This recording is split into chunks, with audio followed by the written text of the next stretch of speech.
मेरी नज़र में एक लड़का है तुम्हारी बेटी के लिए। अगर उन्होंने रिया को पसंद कर लिया तो चट मंगनी पट ब्याह कर देंगे।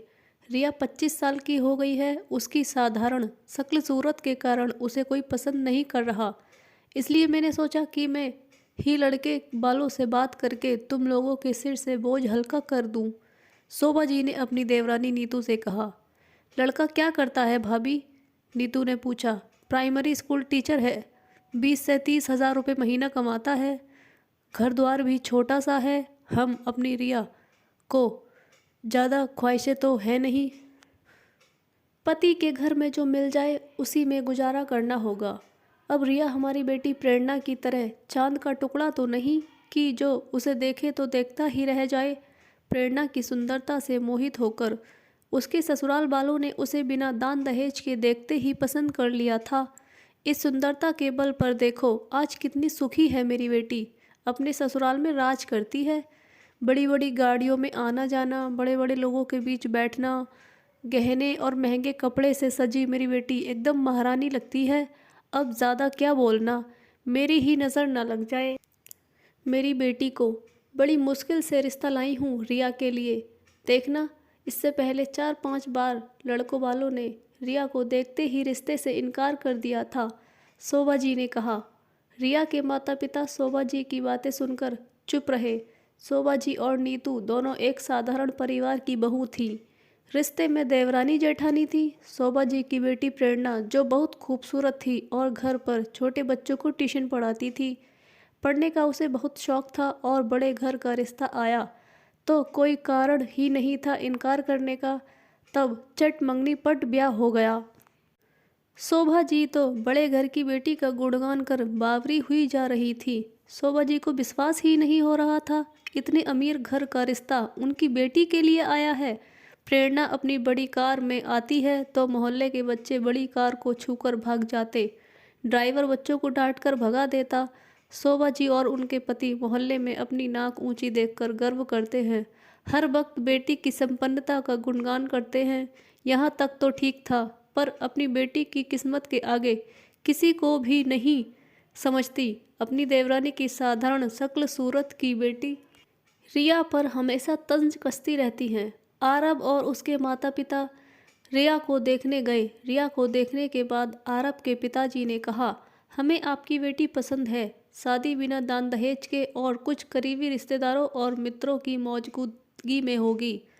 आप लोग ज़्यादा परेशान ना हो। शादी में रिया के पिता द्वारा प्रेरणा और उसके ससुराल वालों को भी आमंत्रित किया गया। अरे बिटिया, अकेले आई हो? दामाद जी साथ नहीं आए? हमने तो उन्हें 2-3 बार फ़ोन करके उन्हें आमंत्रित किया था। नीतू जी ने प्रेरणा से कहा, जो अभी अभी अपनी बड़ी गाड़ी से उतरी थी। प्रेरणा कुछ बोलती इससे पहले ही शोभा जी बोल पड़ी। इतनी बड़ी गाड़ी में आई है। अब हमारे दामाद जी कोई हाई स्कूल टीचर तो नहीं कि उन्हें जब चाहे छुट्टी मिल जाए। बड़ी कंपनी की मैनेजर की पोस्ट पर हैं। नीतू जी ने आगे कुछ बोलना जरूरी नहीं समझा, पर प्रेरणा का चेहरा कुछ बुझा बुझा सा लग रहा था। सच्चाई तो यह थी कि प्रेरणा के ससुराल वाले निम्न मध्यम वर्गीय शादी में शामिल होना ही नहीं चाहते थे। 2 साल की शादी में प्रेरणा की ससुराल वाले कभी उसके मायके नहीं आए। रिया के परिवार में उसके माता पिता और एक छोटा भाई और एक बहन थी।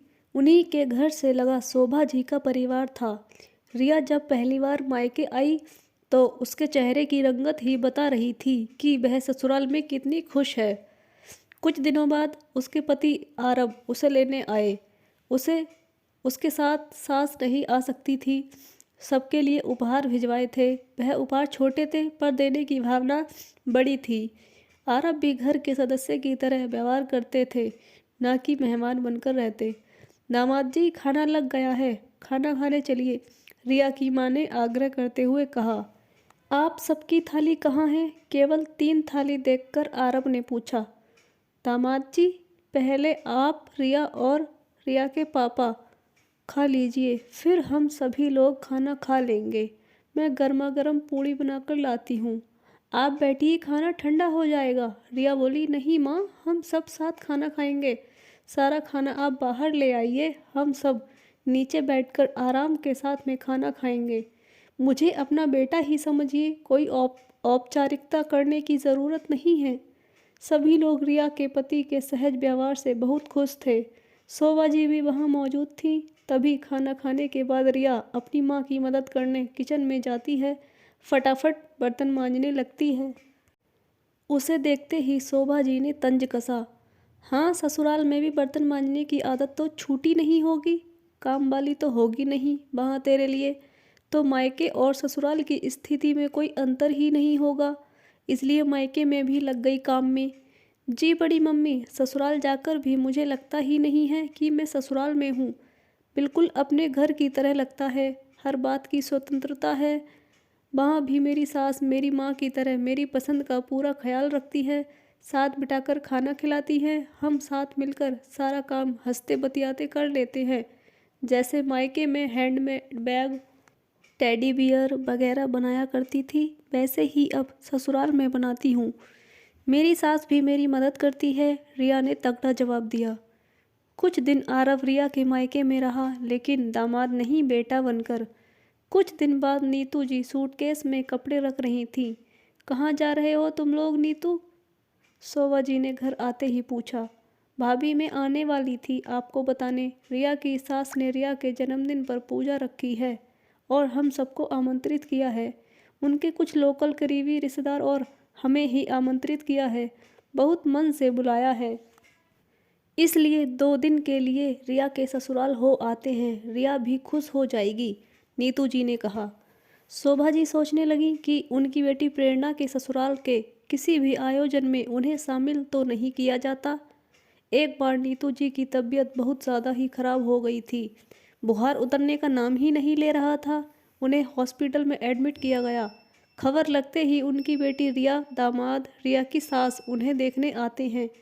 दामाद ने अपनी सारी जिम्मेदारी निभाई, जहाँ पर ज़रूरत पड़ती पैसे तुरंत निकालते हैं। यह बात अलग थी, रिया के पापा ने उनके सारे पैसे लौटा दिए। रिया की सास ने भी अपना परिवार समझकर घर की सारी व्यवस्था संभाल ली थी। कुछ दिन बाद शोभा जी के पति को पहले दिल का अटैक आता है। उनके बेटे और रिया के पापा आलोक जी ने उन्हें अस्पताल पहुंचाया। प्रेरणा हमेशा की तरह ड्राइवर के साथ अपनी बड़ी महंगी गाड़ी में आई। यह क्या हो गया मम्मी पापा को? प्रेरणा रोते हुए माँ के गले लग गई। शोभा जी ने कहा, डॉक्टर देख रहे हैं, जल्दी ही ठीक हो जाएंगे तेरे पापा। तेरे ससुराल वाले कितने अच्छे हैं, बड़ी गाड़ी में भेज दिया मेरी बच्ची को, शोभा जी ने कहा। प्रेरणा पर्स में से फ़ोन निकालकर अपने पहुंचने की सूचना ससुराल में देती है। नया मोबाइल, नया पर्स, सब दे दिया तुझे? शोभा जी खुश होती हैं। वह बोली, बेटा तेरा चेहरा हमेशा मुरझाया हुआ सा क्यों लगता है? क्या कमी है तुझे ससुराल में जो हमेशा नीरस सी दिखती है?